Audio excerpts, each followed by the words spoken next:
दोस्तों, आपने कई बार देखा है कि पुलिस आपकी केस में सही से जांच नहीं करती है, अनुसंधान नहीं करती है, तो आप क्या करें? दोस्तों, आज के वीडियो में हम आपको बताने जा रहे हैं कि मजिस्ट्रेट के पास एफआईआर दर्ज करने का निर्देश देने और उचित जांच सुनिश्चित करने के लिए बहुत व्यापक शक्तियां हैं और इस उद्देश्य के लिए वह जांच की निगरानी कर सकता है ताकि यह सुनिश्चित हो सके कि जांच ठीक से की गई है। दोस्तों, उच्च न्यायालय को सीआरपीसी की धारा 482 के तहत रिट याचिका या याचिका दायर करने की प्रथा को हतोत्साहित करना चाहिए, क्योंकि किसी व्यक्ति को शिकायत है कि उसकी एफआईआर पुलिस द्वारा दर्ज नहीं की गई है या दर्ज होने के बाद उचित जांच नहीं की गई है। पुलिस इस शिकायत के लिए संबंधित पुलिस अधिकारियों के समक्ष धारा 36 और 154(3) के तहत उपाय किया जा सकता है और यदि इससे कोई फायदा नहीं होता है तो मजिस्ट्रेट के समक्ष सीआरपीसी की धारा 156(3) के तहत या धारा 200 के तहत आपराधिक शिकायत दर्ज की जा सकती है।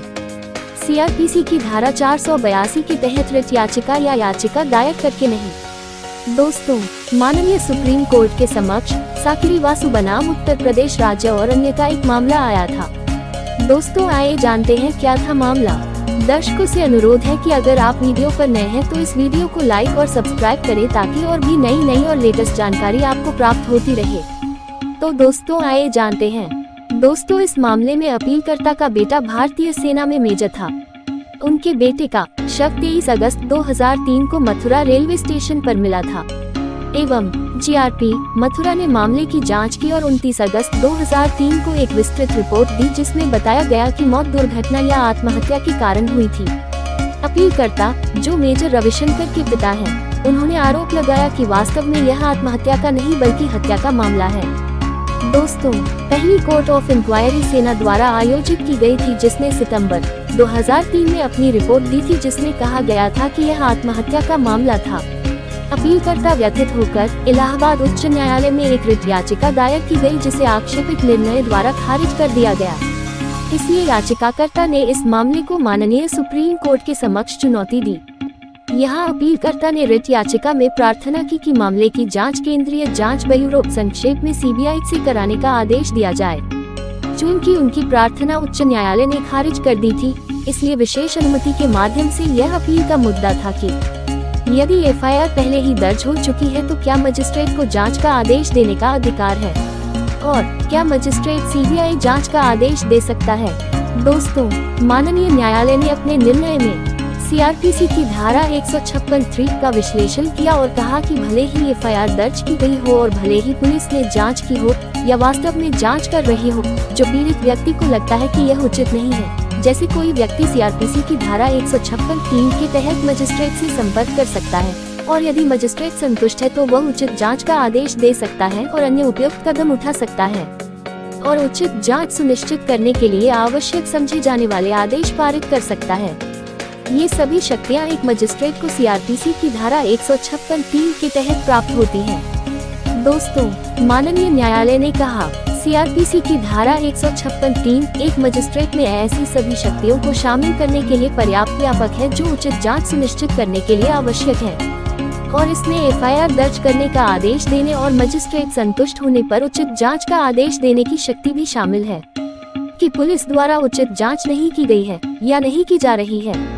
सीआरपीसी की धारा 156(3) हालांकि संक्षेप में लिखी गई है लेकिन बहुत व्यापक है और इसमें ऐसी सभी आकस्मिक शक्तियां शामिल होंगी जो उचित जांच सुनिश्चित करने के लिए आवश्यक हैं।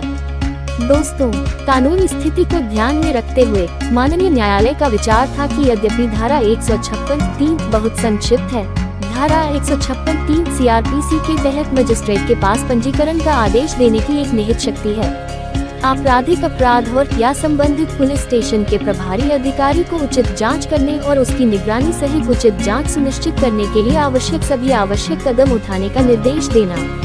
भले ही इन शक्तियों का सीआरपीसी की धारा 156(3) में स्पष्ट रूप से उल्लेख नहीं किया गया है, लेकिन वे उपरोक्त प्रावधान में निहित हैं।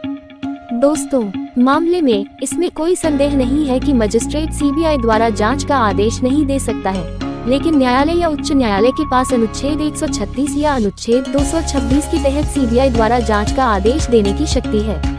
हालांकि ऐसा केवल कुछ दुर्लभ और असाधारण मामलों में ही किया जाना चाहिए, अन्यथा सीबीआई के पास बड़ी संख्या में मामले भर जाएंगे और उन सभी की ठीक से जांच करना असंभव हो जाएगा। दोस्तों, साकिरी वासु बनाम उत्तर प्रदेश राज्य और अन्य के मामले में जीआरपी मथुरा द्वारा जांच की गई और सेना अधिकारियों द्वारा 2 कोर्ट ऑफ इंक्वायरी भी की गई और उन्होंने पाया कि यह आत्महत्या का मामला था। इसलिए माननीय शीर्ष न्यायालय की राय में उच्च न्यायालय द्वारा सीबीआई जांच की प्रार्थना को खारिज करना उचित था। लेकिन सीआरपीसी की धारा 156(3) के दायरे को निर्धारित किया और माना कि भले ही एफआईआर दर्ज की गई हो और भले ही पुलिस ने जांच की हो या वास्तव में जांच कर रही हो, जो पीड़ित व्यक्ति को लगता है कि नहीं है उचित, ऐसा व्यक्ति सीआरपीसी की धारा 156(3) के तहत मजिस्ट्रेट से संपर्क कर सकता है और यदि मजिस्ट्रेट संतुष्ट है तो वह उचित जांच का आदेश दे सकता है और अन्य उपयुक्त कदम उठा सकता है और उचित जांच सुनिश्चित करने के लिए आवश्यक समझे जाने वाले आदेश पारित कर सकता है।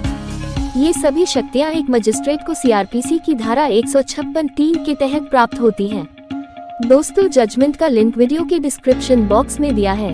दर्शकों से निवेदन है कि वीडियो को लाइक और शेयर करें और अभी तक आपने इस चैनल को सब्सक्राइब नहीं किया तो सब्सक्राइब कर लें ताकि और भी नई और लेटेस्ट जानकारी प्राप्त हो सके।